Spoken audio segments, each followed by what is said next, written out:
muito bem-vindos.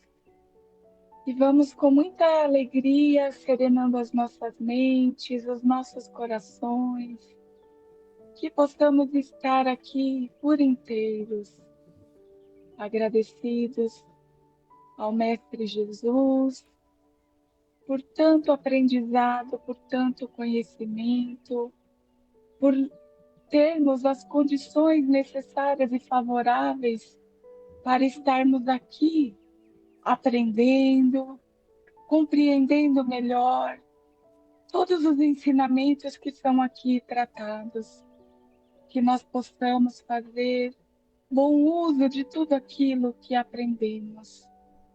Agradecidos a Ti, Mestre, pela Tua luz, pelo Teu amparo, pelo Teu fortalecimento, que nos é dado a cada instante, e que nós possamos sempre fazer bom uso de tudo que adquirimos, de tudo que possuímos. E em agradecimento a Ti, Mestre, e ao nosso Pai Criador, por esta oportunidade bendita de estarmos aqui reunidos nesta noite, nós dizemos a prece: Pai, Pai nosso que estás nos céus, santificado, Senhor, seja o Teu nome. Venha a nós o vosso reino. Seja feita, Pai, a Tua vontade, assim na terra como no céu. O pão nosso de cada dia nos dai hoje. Perdoe as nossas dívidas, assim como nós perdoamos os nossos devedores. E não nos deixe cair em tentação, mas livra-nos, Pai, de todo mal. Que assim seja. Ok. Então, nós estamos no capítulo 10, Gênese orgânica, ok? Que é a arte científica, né? Então, nós paramos no item 16. Vamos iniciar o 16, princípio vital. Confere? Então, vamos lá. Dizendo que as plantas e os animais são formados dos mesmos princípios constituintes dos minerais, falamos em sentido exclusivamente material, pois que aqui só se trata do corpo. Ok? Compreendido assim, né? Sem falar do princípio inteligente, que é uma questão à parte. Há na matéria orgânica um princípio especial, inapreensível, ou seja, não dá para pegar, para prender, e que ainda não pode ser definido. É o princípio vital. Isso se refere na matéria, tá, gente? Ativo e ser vivo, esse princípio se acha extinto no ser morto. Mas nem isso deixa de dar à substância propriedades características que a distinguem das substâncias inorgânicas que não têm vida, né? A química, que decompõe e recompõe a maior parte dos corpos inorgânicos, também conseguiu decompor os corpos orgânicos, porém jamais chegou a reconstituir sequer uma folha morta, prova evidente de que há nos seres orgânicos alguma coisa que não existe nos inorgânicos. Aí tá pontual, né? A química consegue decompor um elemento, um mineral, e depois ela consegue reconstituir ele ao que ele era anteriormente.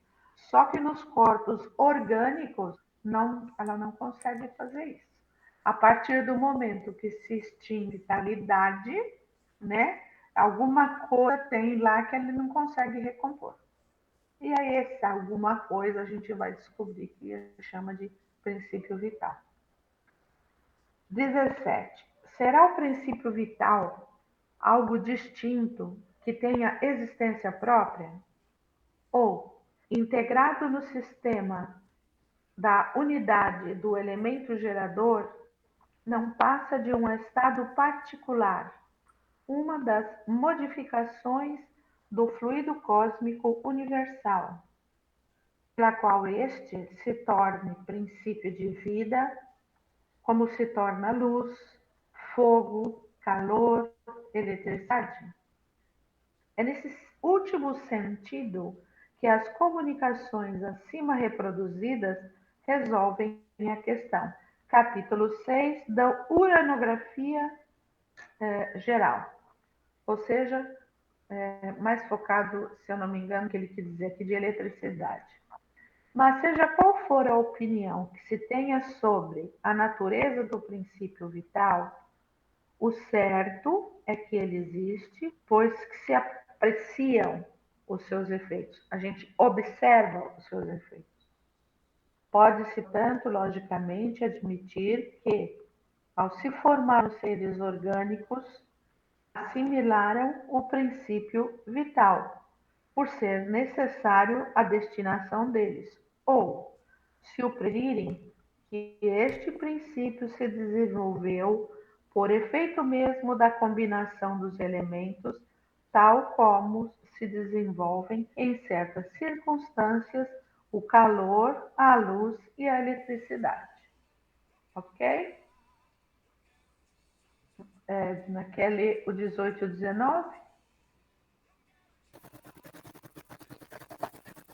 O oxigênio, o hidrogênio, o azoto e o carbono, quando se combinam sem o princípio vital, não formariam, senão, um mineral ou um composto inorgânico. O princípio vital, modificando a constituição molecular desse corpo, lhe dá propriedades especiais. Em vez de uma molécula mineral, temos uma molécula de matéria orgânica. A atividade do princípio vital é mantida durante a vida pela ação do conjunto de órgãos, como o calor é mantido pelo movimento de rotação de uma roda.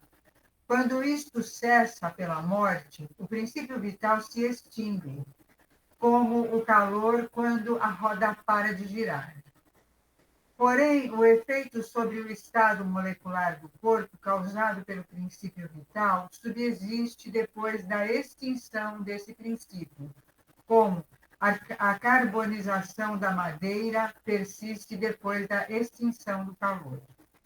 Na análise dos corpos orgânicos, a química recupera os elementos constitutivos, oxigênio, hidrogênio, azoto e carbono. Porém, ela não os pode reconstituir, porque, não existindo mais a causa, ela não pode reproduzir o efeito, ao passo que pode reconstituir uma pedra.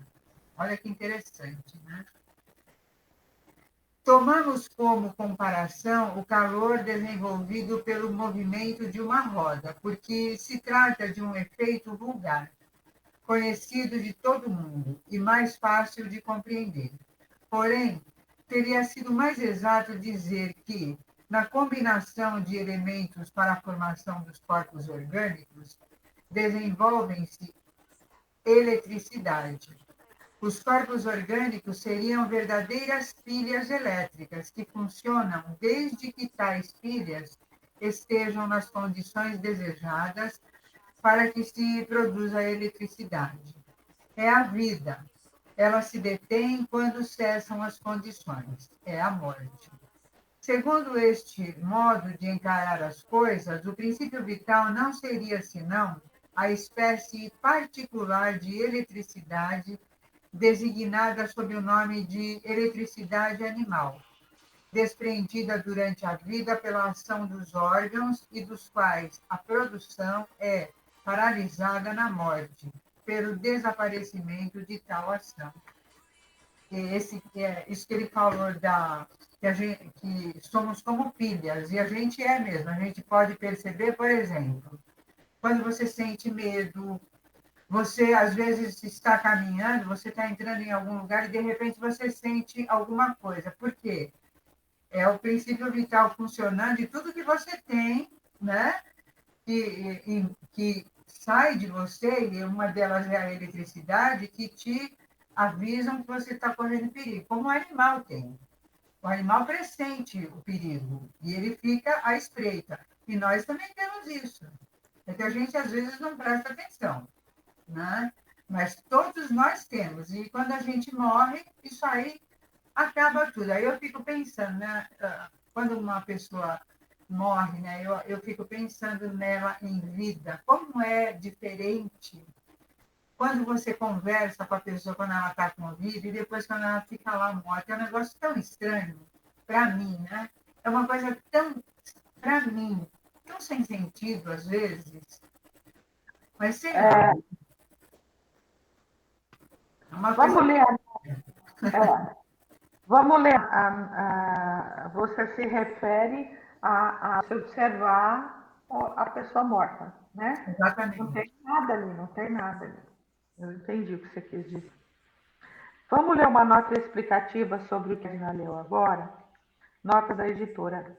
O sabemos que se refere às células, né? Porque ela leu lá. Segundo essa maneira de ver, o princípio vital não seria mais que uma espécie particular de eletricidade, que durante a vida se desprende pela ação dos órgãos, sua processa por ocasião da morte. Então, o que ele fala aqui é, sabemos que se refere às células. O metabolismo celular na troca iônica da bomba de sódio e potássio produz uma diferença de potencial elétrico. Olha que coisa linda. O funcionamento da célula em cada hora. Ou seja, produz eletricidade animalizada. É a troca iônica, isso é química, que acontece entre o sódio e o potássio. É uma eletricidade animalizada, pois que é realizada por um ser vivo, a célula. Com a morte da célula, cessa a produção de eletricidade resultante do seu metabolismo, do conjunto dos órgãos e do corpo como um todo. Então, essa eletricidade que é falado aqui, ela é ao nível da célula. As trocas entre as células das substâncias, aquele exemplo do potássio e do sódio, geram uma espécie de eletricidade. E é isso que dá a eletricidade animal. Né? Quando essa troca não acontece mais de, energia, de substâncias, porque há uma desagregação das células que compõem determinado órgão, por doença ou por acidente, alguma coisa, a célula não vai mais fazer essa troca iônica de uma com a outra.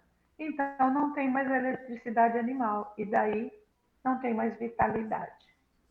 Olha que interessante. É como se nós fôssemos compostos, nós sabemos que nós somos constituídos de milhões de células que se agrupam para formar órgãos, que se unem para formar sistemas, e daí tem o funcionamento desse corpo que a gente conhece, né? Mas na realidade são milhões, trilhões de uns. Entenderam? É como se cada célula fosse provida do princípio vital e através dessa energia que ela forma, que ela produz, trocando elementos com outra célula, é que dá o ânima para o ser. Tudo bem? Eu lembro de uma citação do Chico. O Chico, ele conversava com as células dele todo dia, né? Quando ele acordava, ele falava com as células dele, pedindo a elas que elas ficassem felizes, entendeu? Que elas trabalhassem direitinho, porque ele estava muito bem, e que elas não se desagregassem. Ele ficava conversando, e é um negócio interessante, porque elas vão se fortalecendo. Olha só que interessante. Por isso que já existem comprovações científicas da espiritualidade na recuperação da saúde de pessoas doentes. Porque o modo de pensar da pessoa, o jeito de enfrentar a doença, as dificuldades com a doença, ou limitações que a doença vai trazer, acabam mandando mensagens para esses microscópicos eus que na realidade compõem o nosso corpo material. e que conversa com a nossa mente imortal, que é o nosso espírito, através do espírito. É muito legal isso, né? É coisa de doido com, como dizia a nossa amiga lá. Geração espontânea. Ele tem uma nota aqui de Allan Kardec. Nós vamos falar da geração espontânea, que é uma outra teoria sobre a criação da vida. Então, Allan Kardec, neste como em outros pontos, serviu-se dos conhecimentos científicos da época em que viveu e não poderia ir além. Hoje, porém, está sobejamente comprovado pela ciência que não existe geração espontânea, nem mesmo para os seres das ordens mais inferiores da criação, como vírus, bactérias, e etc. Por exemplo, né? Não se deve esquecer, entretanto, que Kardec teve o cuidado de apresentar a teoria da geração espontânea como hipótese provável e não como um princípio constituído da doutrina espírita. E agora a gente vai falar isso, tá? Você quer ler o 20 e o 21, Lucineide, por favor? Leio sim, Mari. Geração espontânea. Indaga-se naturalmente por que não se formam mais seres vivos nas mesmas condições em que se formaram os primeiros que apareceram na Terra. A questão da geração espontânea atualmente preocupa a ciência, sem que haja um consenso quanto à sua solução, mas não deixa de lançar luz sobre esse assunto. O problema proposto é o seguinte: seres orgânicos formam-se espontaneamente em nossos dias pela simples reunião dos elementos que os constituem, sem embriões previamente produzidos pelo modo habitual de germinação, ou seja, sem pais nem mães?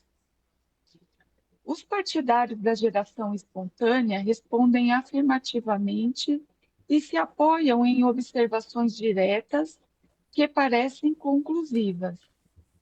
Outros pensam que todos os seres vivos se reproduzem uns em decorrência dos outros e se baseiam no fato constatado pela experiência de que os germes de certas espécies, vegetais e animais, mesmo os dispersos, podem conservar uma vitalidade latente durante um tempo considerável, até que as circunstâncias favoráveis à sua eclosão. Essa opinião deixa pendente a questão de como se formaram os primeiros tipos de cada espécie. Sem discutir os dois sistemas, convém destacar que o princípio da geração espontânea só pode, evidentemente, ser aplicado aos seres de ordem inferior do reino vegetal e do reino animal, naqueles em que a vida começa a despontar e cujo organismo extremamente simples está, de alguma forma, ainda rudimentar. Foram esses, efetivamente, os primeiros seres vivos que apareceram na Terra, e dos quais a geração deve ter sido espontânea. Nesse caso, estaríamos assistindo a uma criação permanente, análoga, e que ocorreu nos primórdios do mundo. Ô, Mari, aqui quando ele está se referindo me remeteu àquela época que a gente estudou lá atrás, na formação do planeta, que por meio das matérias que foram se agregando por conta do calor, por conta do frio, e foram. Exatamente, né? A teoria da geração espontânea, ela faz muito mais sentido quando fala seres inferiores da criação. Eu gosto muito dessa expressão, mas nos seres mais simples da criação, que são as amebas, os animais unicelulares, né, os vírus, bactérias, que aparentemente nasceram de repente. A geração espontânea, assim, gerou sozinho, apareceu, e não da junção de um elemento, de um indivíduo com outro indivíduo, se uniram para formar o terceiro indivíduo. Entendeu? Uma bactéria se juntou com outra bactéria para sair ser bactériazinha. Não, geração espontânea é que esse indivíduo unicelular, vírus, não importa, bem, normalmente são os microscópicos, aparecerão de repente. E a gente sabe que não foi assim, né? As condições do planeta, quando chegaram num determinado momento, e mais a chuva, aquela chuva que caiu ácida do espaço, proporcionou que aparecessem as microalgas. Foram as primeiras que apareceram, as microalgas. E dali a geração foi acontecendo, né? É mais ou menos isso que a geração espontânea é assim. Foram esses, de fato, primeiros que apareceram na Terra e que a formação houve de ser espontânea, nessa época, sim. Asseríamos, assim, a uma criação permanente, análoga à que se produziu nas primeiras idades do mundo. E isso não acontece mais. Certo? Lê o 22 para a gente, Lu. Mas então, por que se formam da mesma maneira seres de uma organização complexa? É um fato Não, real que. não. Porque não se formam. Ah, é, eu falei por que se formam? Desculpa. Mas então, por que não se formam da mesma maneira seres de uma organização complexa? É um fato real que esses seres não existiram sempre, portanto, tiveram um começo. Se o musgo, o líquen, o zoófito, o infusório, os vermes intestinais e outros podem se reproduzir espontaneamente, por que não se dá o mesmo com as árvores, os peixes, os cães e os cavalos? Aqui param, por enquanto, as investigações. O fio condutor se perde e até que ele seja encontrado, o campo está aberto às hipóteses. Seria imprudente e prematuro apresentar esses sistemas como verdades absolutas. Pode continuar até 23 também, que daí termina a Tá bom. conclusão. Se o fato da geração espontânea está demonstrado, ainda que de forma limitada, não deixa de ser básico um marco que pode conduzir o olhar para novas observações. Se os seres orgânicos complexos não se reproduzem dessa maneira, quem sabe como eles começaram? Quem conhece o segredo de todas as transformações? Quando se vê o carvalho e a bolota, aqui a semente do carvalho, quem poderá dizer que não há um elo misterioso entre o pólipo e o elefante? Deixemos ao tempo o cuidado de levar a luz ao fundo desse abismo. Se um dia ele puder ser sondado, esses conhecimentos são interessantes, sem dúvida, sob o ponto de vista da ciência pura, mas não são eles que influem sobre os destinos dos homens.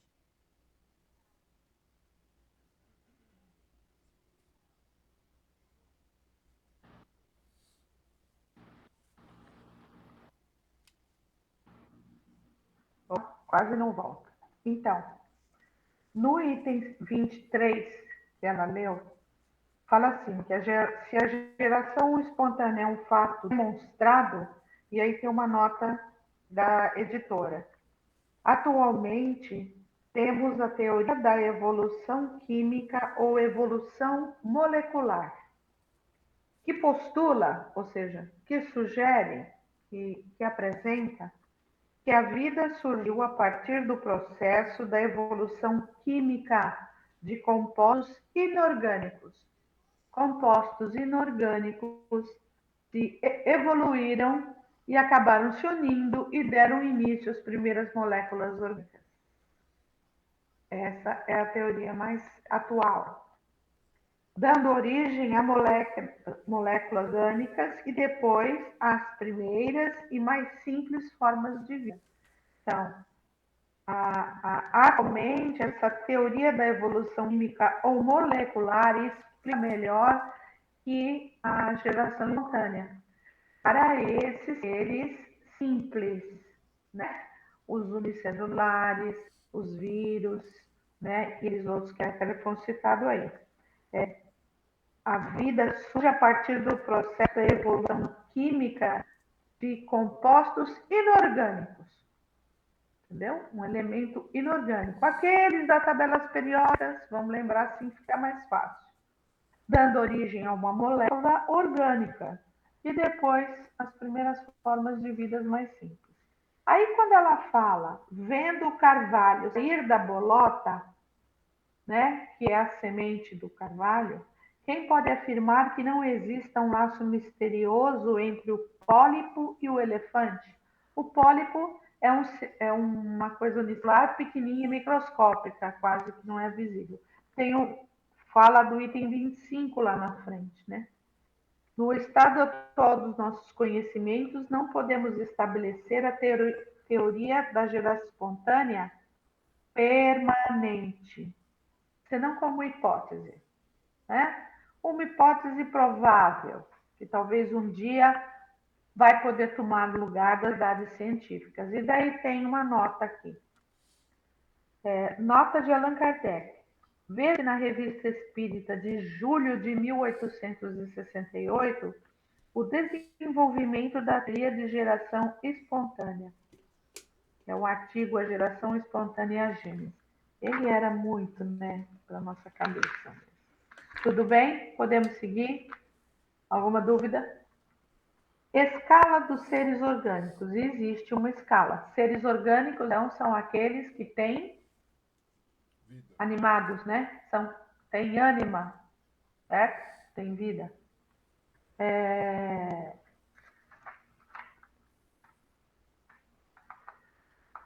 Eu vou ler o 24, a Edna leu o 25, que é bem grande. Não há delimitação nitidamente marcada entre os reinos vegetal e animal. Olha que interessante.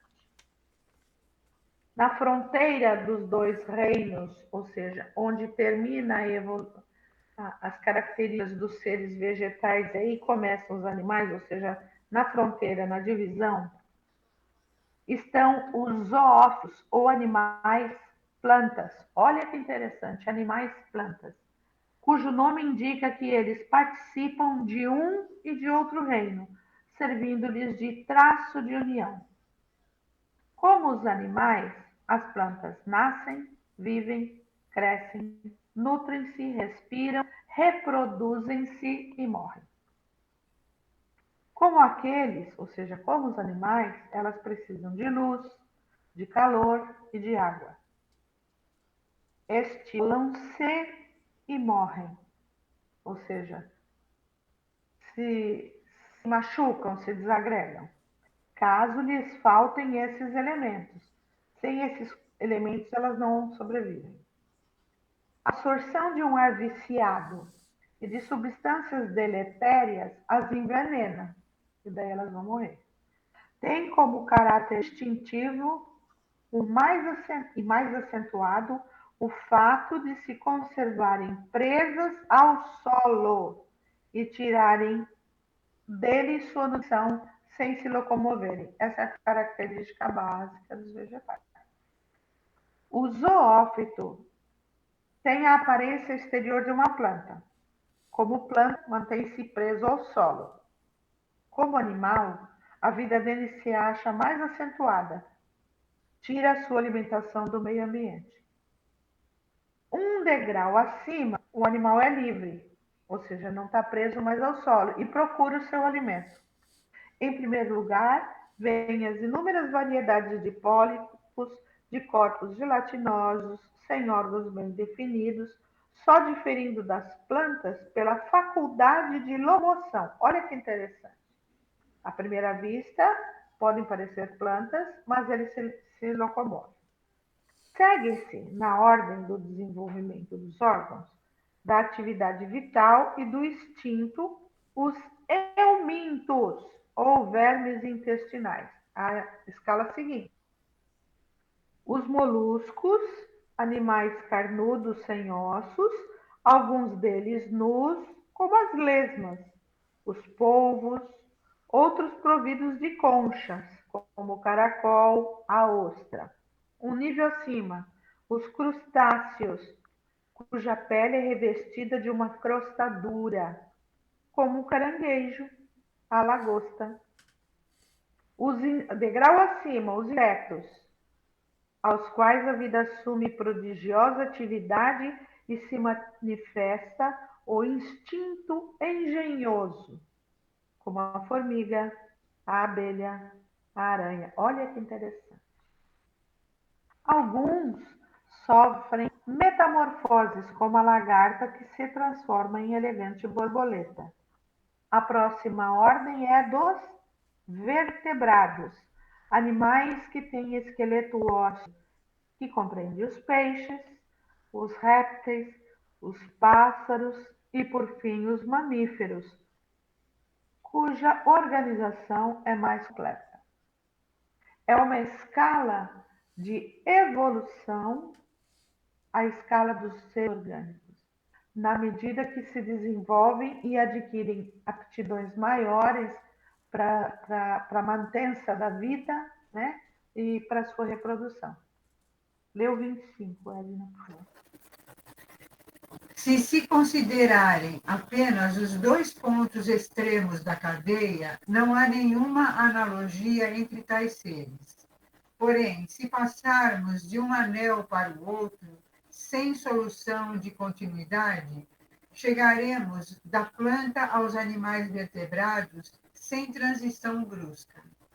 Compreende-se, então, que os animais de organização complexa possam não ser mais que uma transformação, ou, se assim o preferirmos, um desenvolvimento gradual, a princípio insensível da espécie imediatamente inferior. E assim, de aproximação em aproximação, até o ser primitivo elementar.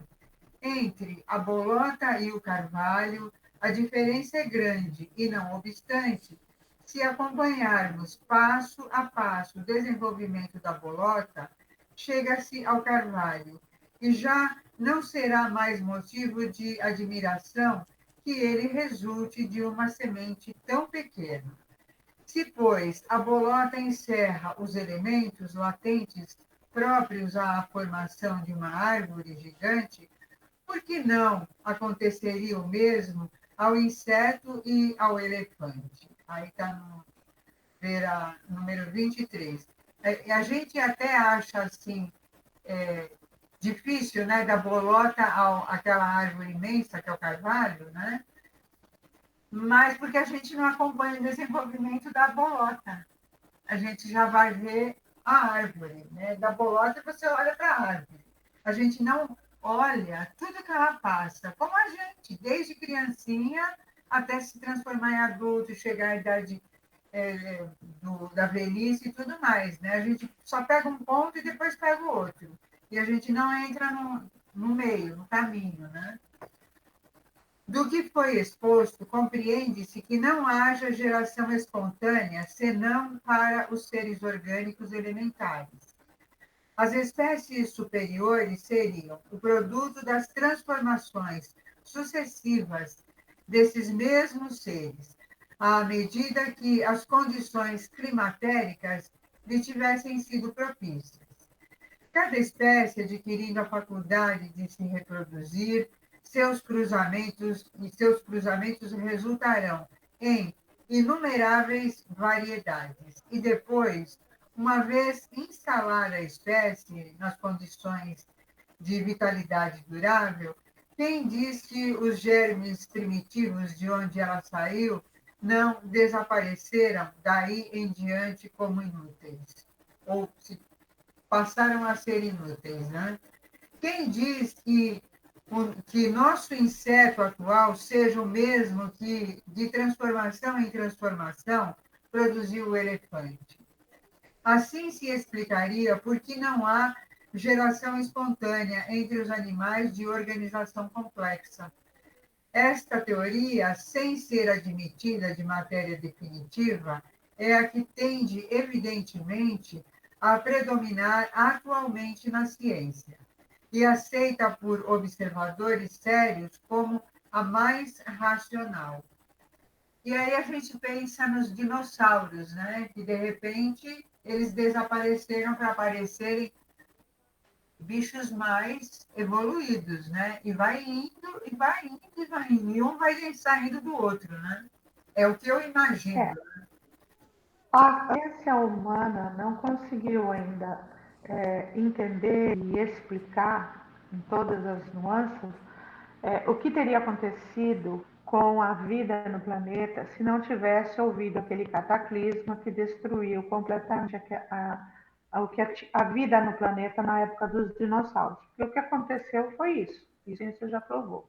Existiu um ordenamento paulatino e uma evolução paulatina de cada molécula, desde o ser primitivo da aguinha, né, virando um réptil, daí o réptil saindo da água, e daí da água foi crescendo e viraram os dinossauros. Por quê? Porque a época, a gente viu lá na uranografia, a época o planeta está vivendo uma atmosfera maravilhosa, tudo tranquilo, tudo bom. Então, as plantas eram muito grandes e daí os animais também. Ele não conseguiu explicar o que aconteceria se ainda existissem os dinossauros, se a cadeia de evolução geraria o homem, iria chegar até o homem. Eu acredito que não. Como a gente sabe que não tem acaso, né? Eu acho que aquele cataclisma que aconteceu no planeta destruiu toda a vida existente na época dos dinossauros, para começar tudo de novo, mas com um tamanho menor, eu acho que pode ser obra dos construtores, entenderam? Porque vocês imaginam como apareceria o homem primitivo na época em que existiriam os dinossauros. Nós não sobreviveríamos. Então, eu acho que tudo tem uma razão, tá? Agora nós vamos para o homem corpóreo ou vamos parar aqui? Falta 6 minutos. Vocês têm ler? Será que a gente termina? Acho que dá para terminar. Capítulo 10. Ah, sim. Então vamos lá. Então eu vou ler. Vamos lá. O homem corpóreo. Item 26. Do ponto de vista corpóreo e puramente anatômico, o homem pertence à classe dos mamíferos, dos quais difere unicamente por algumas nuances na forma exterior. Quanto ao mais, a mesma composição química de todos os animais, os mesmos órgãos, as mesmas funções e os mesmos modos de nutrição, de respiração, de secreção e de reprodução. Ok? Até aqui? Ele nasce, vive, morre nas mesmas condições, e quando morre, seu corpo se decompõe como tudo o que vive. Não há em seu sangue, na sua carne, em seus ossos, um átomo diferente dos que se encontram no corpo dos animais. Concordam com isso? Ok. Como estes, ou seja, os outros mais, ao morrer, restituem, como estes, ao morrer, restitui à Terra o oxigênio, o hidrogênio, o azoto e o carbono que se haviam combinado para formá-la. De modo que esses elementos, por meio de novas combinações, vão formar outros corpos minerais, vegetais e animais. Ou seja, nada se cria, tudo se transforma. Falando unicamente de corpo, de matéria, tá? A analogia é tão grande que se estudam as suas funções orgânicas em certos animais, quando as experiências não podem ser feitas no próprio homem, como os laboratórios, né, que testam medicamentos, vacinas em ratos, né, e em outros tipos de animais, porque a analogia é muito parecida. 27. Na classe dos mamíferos, o homem pertence à ordem dos bímanos. Opa, esse é novo, hein? Vamos marcar para ver o que é. Logo abaixo dele vem os quadrúmanos, animais de 4 mãos, ou macacos, alguns dos quais, como o orangotango, o chimpanzé, guardam certa aparência com o homem, a tal ponto que, durante muito tempo, foram denominados homem das florestas. Como o homem, esses macacos caminham eretos, usam cajados, constroem choças é uma espécie de cabana, e levam o alimento à boca com o auxílio das mãos. É um sinal característico, tá, gente? 28. Por pouco que se observe a escala dos seres vivos do ponto de vista do organismo, reconhece-se que, desde o líquen, que é o musgo, é uma espécie de musgo, tá? Até a árvore, e desde o zoófito, que é um animal primitivo, que é entre o vegetal e o animal, até o homem, há uma cadeia que se eleva gradativamente. Olha lá, bímano é um adjetivo que significa que tem 2 mãos. Obrigada, Edna. Vou voltar para lá. Por pouco que se observe a escala dos seres vivos, do ponto de vista do organismo, reconhece-se que desde o líquen até a árvore, e desde o zoófito até o homem, há uma cadeia que se eleva gradativamente, sem solução de continuidade, ou seja, sem parar. É uma cadeia ascensional, ela só sobe. E seus anéis, sem exceção de um só, têm um ponto de contato com o anel presente. É como se fosse uma espiral que sobe de evolução, tá? Acompanhando-se passo a passo a série dos seres, dir-se-ia que cada espécie é um aperfeiçoamento, uma transformação da espécie imediatamente inferior. Visto que as condições do corpo do homem são idênticas às dos outros corpos, química e constitucionalmente, e considerando-se ele nasce, vive e morre da mesma maneira, também ele há de ser formado nas mesmas condições que os outros. Edna, lê o 29 para a gente.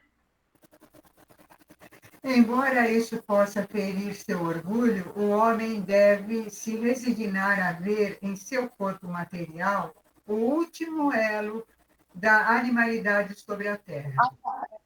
Edna, eu acho que é um não aí nessa frase. Começa ela Vou ler de novo. Embora isto possa ferir seu orgulho, o homem deve se resignar a ver em seu corpo material o último elo da animalidade sobre a terra, como está no meu livro. Tá certo? No meu também tá não. Ah, tá não? É. É a não ver. Embora isso possa... Tem a O homem não deve, é isso? Não, embora isso possa custar muito ao seu orgulho, o homem deve resignar-se a não ver no seu corpo material senão o último grau da animalidade na Terra. Não, no final dá mesmo sentido. O que ele está querendo dizer? Que o homem tem que se resignar que o corpo dele não é o último elo de evolução do planeta. Sim, com certeza. Até tem um filme que chama O Elo Perdido, né? Lembra? Tá? Ele não é o último anel da animalidade, vai acontecer outras coisas. Continua.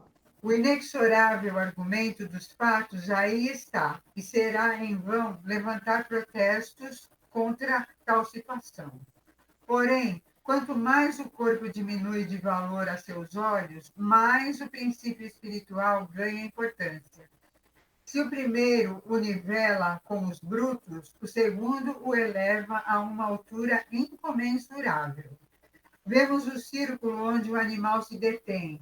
Não vemos o limite que possa alcançar o espírito do homem.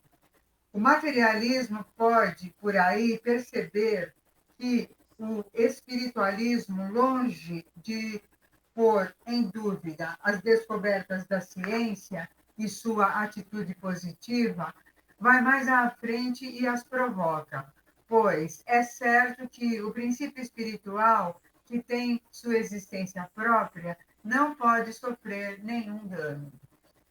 O espiritismo caminha a par com o materialismo. No terreno da matéria, admite tudo o que este admite, porém, onde o materialismo se detém, o espiritismo prossegue.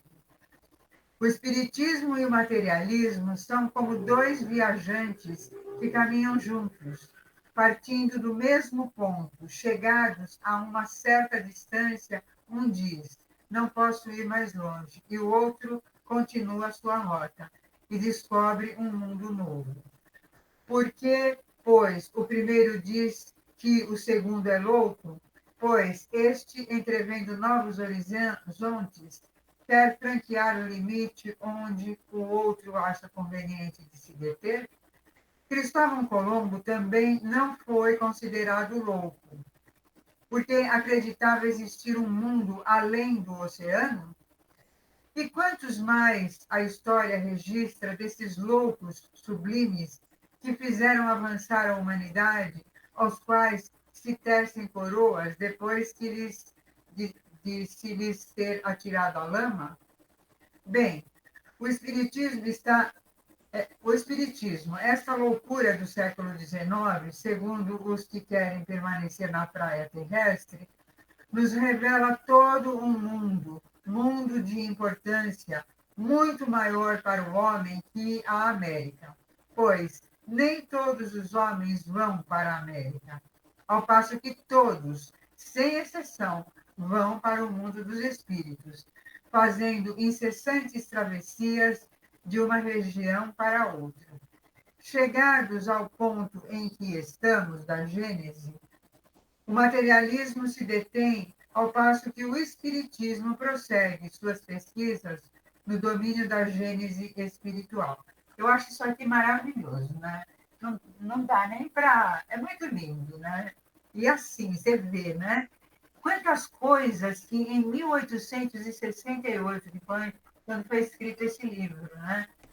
São atuais agora, naquele tempo nem se imaginava. E está nesse livro, feito no século XIX, e como ele é atual, né? É um negócio que eu acho maravilhoso. É incontestável a colaboração da espiritualidade, né, nessas informações, né? E como é atual, né? Como explica, né? Nós vimos a gênese material, ou seja, a gênese orgânica, que é o que a ciência aceita, e para aqui. Agora nós vamos ver a gênese espiritual, né? Nós vamos aprender bastante. Podemos encerrar então? Aí é a minha amiga Luceide que vai encerrar agora. Tá bom. Deixa eu só perguntar, vocês estão em qual edição o livro de vocês? Porque eu estou vendo vocês lendo tanta coisa e no meu não tem. É assim, ó. O meu é esse aqui, ó. Só estou É vendo o uma. Kardec, não dá para ver a. É Porque eu assim, ó. estou com a primeira edição. Não, mas eu estou com a Gênese da FEB, a editora da FEB. Vocês estão com o Le Petit, não é isso? A editora é Le Petit, se eu não me engano. E a É, minha tradução é de Evandro Noleto Bezerra. A minha da FEB, deixa eu ver. As traduções, 2019, tá. tá? O meu é da Então, Leite, é do Herculano Pires, Tá vendo? De acordo com É, a editora a e escritora. o autor, algumas palavras. Nossa, mas está faltando muita coisa. Esse último item que a Edna leu, no meu não tem. Então, Aquele item que você leu lá na frente, lá a nota do Kardec, também não tenho. Nossa, então, olha, o meu aqui está essas na notas. 24ª edição, Entendi. mas sei lá, Nossa, em muito. 2013. Qual é a sua editora, Edna? Leike, Lake. Tá. Tá vendo? É a LAC. É, Eu vou mandar a da foto dele, acho que eu editora. já mandei, mas eu vou mandar a foto dele no É, WhatsApp, tá? mostra para mim o seu livro, Lucineide. Ah, então, a sua. Não, não, alguém para um pouquinho que não dá para ver. Qual Tá. é a Fica editora? transparente. Você consegue ver a editora? Qual é? Normalmente no cantinho, na capa, no canto inferior. Tá escrito Fundação Espírita André Luiz. Então, tá vendo? É uma outra editora. É, Nós estamos com 4 livros de editoras diferentes, com traduções diferentes. exatamente. Né? O do Geraldo é Ó, de mandei para Petit. você. É, É, tá? tá faltando, Agora, é. Eu vou ver se eu não, encontro a outra. porque às vezes essas notas de rodapé, que são notas da editora, notas de Kardec, são de atualizações mais recentes, que foram Gente, né? pesquisadas melhor, entendeu? Então é essa informação Entendi. mais. É, tanto é que na minha aqui está escrito que é a primeira edição autêntica e é uma obra original. Tá Não sei se vendo? está dando para ver. É tudo muito Aí talvez relativo, seja né? por isso. Entendeu? Eu não sei Não se é a tem as. Gênese que tem uma briga aí, porque eu não sei se é a Gênese. É assim, que tem uma história que ele fez o livro e depois a pessoa que era o responsável pela edição dos livros que ele foi produzindo,